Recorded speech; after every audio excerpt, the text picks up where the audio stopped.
नमस्कार, मैं तबरेज श्री अरविंदो सोसाइटी की तरफ से आप सभी का हार्दिक स्वागत करता हूं। आज हम बात करने जा रहे हैं महाराष्ट्र बोर्ड के कक्षा 5 के हिंदी विषय के एक पाठ जिसका नाम है अपनापन के बारे में। आज हम इस पाठ को विस्तार से बताते हुए प्रयोग करने जा रहे हैं इनोवेटिव पाठशाला लेसन प्लान के अंतर्गत प्रयुक्त नवाचार शब्द सागर का। तो आइए इस पाठ के सार को समझते हैं। प्रस्तुत पाठ अपनापन दोस्ती के रिश्ते में मिले अपनेपन पर आधारित है। तो आइए इस नवाचार की नवीनता और उपयोगिता समझते हैं। विद्यार्थी अपने सहपाठियों के साथ मिलकर पाठ का पुनर्अध्ययन करते हुए गतिविधि का आनंद लेते हैं, जिससे दीर्घकालीन तक उन्हें कंसेप्ट को याद रखने में मदद मिलती है और उनकी अभिव्यक्ति भी मुखर होती है, साथ ही साथ उनकी लेखन शैली भी निपुण होती है। तो आइए इस नवाचार का क्रियान्वयन समझते हैं। प्रस्तुत पाठ अपनापन को शब्द सागर नामक नवाचार के माध्यम से जब क्रियान्वित कराया जाता है तो उससे बच्चों को विलोम पर्ची के माध्यम से विलोम शब्द लिखवाया जाता है, और जिससे विलोम शब्द लिखकर बच्चे लाते हैं और उसके बारे में बताते हैं, जिससे दीर्घकालीन तक उनको इन शब्दों को याद रखने में मदद मिलती है। तो इस गतिविधि के क्रियान्वयन के दौरान सबसे पहले शिक्षक सुनिश्चित करते हैं कि उनके पास रंगीन चार्ट पेपर और डिब्बा या बॉक्स उपस्थित है कि नहीं। उसके बाद शिक्षक बच्चों से बोलते हैं कि आपको एक पर्ची बनाकर लानी है और उसमें विलोम शब्द लिख कर लाना है जो कि पाठ में आए हुए थे। उसके बाद बच्चे पर्ची बनाकर लाते हैं और विलोम शब्द लिख कर लाते हैं। दूसरे दिन शिक्षक बच्चों से बोलते हैं कि पर्ची आपको जमा करनी है, और ये भी शिक्षक सुनिश्चित करते हैं कि क्या सारे बच्चों ने पर्ची जमा कर दी कि नहीं। उसके बाद शिक्षक बच्चों से बोलते हैं कि आज हम एक खेल खेलने जा रहे हैं, क्या आप तैयार हैं? तो बच्चे बोलते हैं हाँ हम तैयार हैं। तो उसके बाद बोलते हैं कि इसके लिए हमको इस बॉक्स को सजाना होगा, क्या आप तैयार हैं? तो बच्चे बोलते हैं कि हाँ हम तैयार हैं। फिर बच्चे को शिक्षक बॉक्स दे देते हैं और वो बॉक्स को सजवाते हैं और रंगीन चार्ट पेपर भी दे देते हैं, जिससे बच्चे सजाते हैं और उस मार्कर से उन बच्चों को शब्द सागर लिखवाया जाता है। शिक्षक उनसे लिखवाते हैं। उसके बाद शिक्षक बोलते हैं कि आप बता सकते हैं हम कौन सा खेल खेलने जा रहे हैं, ताकि बच्चों की रोचकता बनी रहे। तो बच्चे बताते हैं कि हम जो खेल खेलने जा रहे हैं उस डिब्बे का खेल हो सकता है या पता नहीं, ऐसा बताते हैं बच्चे। तो फिर शिक्षक बोलते हैं कि आज हम जो खेल खेलने जा रहे हैं उसका नाम है शब्द सागर। तो फिर शिक्षक बच्चों को खेल के नियम बताते हैं और बोलते हैं कि आपको इस बॉक्स में सारी पर्चियाँ डाल देनी होंगी, और उसके बाद एक एक करके सारे बच्चे आते जाएंगे और पर्ची निकालते जाएंगे और पर्ची पे लिखे हुए विलोम शब्दों को पढ़ते जाएंगे और उसकी जानकारी देते जाएंगे उससे जुड़े हुए कंसेप्ट की। तो फिर उदाहरण के तौर पर एक बच्चा आता है और एक पर्ची निकालता है। पर्ची पे एक शब्द लिखा है, विलोम शब्द लिखा है मित्रता, मतलब एक शब्द लिखा है मित्रता, तो उसका बच्चों को विलोम शब्द बताना है। तो मित्रता का विलोम शब्द बताते हुए बच्चा बोलता है कि मित्रता का विलोम शब्द होगा शत्रुता।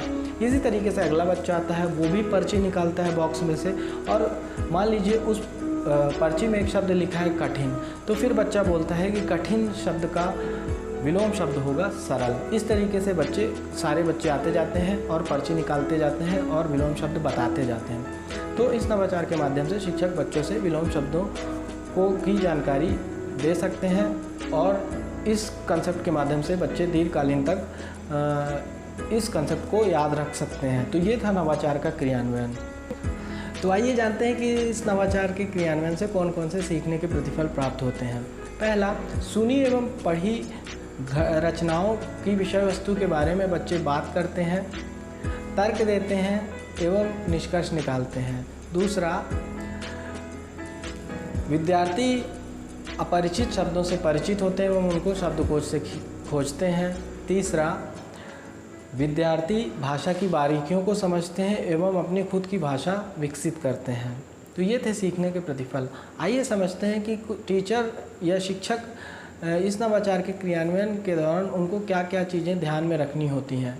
तो उनको सबसे पहले तो वो ये सुनिश्चित करते हैं कि ये नवाचार का क्रियान्वयन एक निर्धारित माह में कराया जाना चाहिए। उसके बाद शिक्षक इस नवाचार क्रियान्वयन की अवधि का निर्धारण 30:1 के अनुपात को आधार मानकर करते हैं, मतलब 30 विद्यार्थी के बीच में एक टीचर होना अनिवार्य है।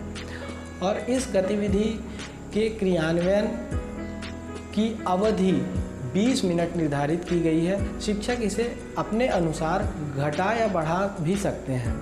शिक्षक ये भी सुनिश्चित करते हैं कि यदि कोई बच्चा जैसे पर्ची में कोई शब्द लिख कर लाता है और वो पढ़ने में उसको कठिनाई होती है, तो वो ये भी सुनिश्चित करते हैं कि बच्चे पर्ची में शब्द के साथ साथ चित्र भी बनाए, जिससे कि उन बच्चों को फ़ायदा मिल सके जिन्हें शब्द पढ़ने में कठिनाइयाँ होती हैं। और शिक्षक यदि कोई बच्चा शब्दों को पढ़ते हुए उसे कठिनाई महसूस होती है तो शिक्षक उनकी मदद भी करते हैं। तो ये सारी ध्यान देने वाली बातें हैं जो शिक्षक को ध्यान में रखना चाहिए इस नवाचार के क्रियान्वयन के दौरान। आइए अब जानते हैं कि चिल्ड्रन विथ स्पेशल नीड यानी विशेष आवश्यकता वाले बच्चों को इस नवाचार से क्या क्या फ़ायदे होते हैं। तो CWSN वाले बच्चों को जो इस नवाचार से होने वाला फ़ायदा है वो ये है कि जब विद्यार्थी पर्चियों पर पाठ में आए हुए नए शब्दों को लिखता है एवं उसको कंसेप्ट से जोड़ता है तो उसकी स्मरण शक्ति में वृद्धि होती है। तो ये थे CWSN वाले विद्यार्थियों को इस नवाचार के लाभ। हम उम्मीद करते हैं कि आपको हमारा ये इनोवेटिव पाठशाला लेसन प्लान के अंतर्गत प्रयुक्त नवाचार शब्द सागर अच्छा लगा होगा और आप इसको अपने विद्यालय में ज़रूर क्रियान्वित कराएंगे, ये हम आशा करते हैं। और ऐसे ही और भी रोचक नवाचारी वीडियो आपको देखना है तो हमारे ZIIEI यूट्यूब चैनल को सब्सक्राइब कीजिए। और यदि ये वीडियो आप हमारे फेसबुक चैनल के माध्यम से देख रहे हैं तो हमारे ZIIEI फेसबुक चैनल को लाइक कीजिए। आपका वीडियो देखने के लिए बहुत बहुत धन्यवाद।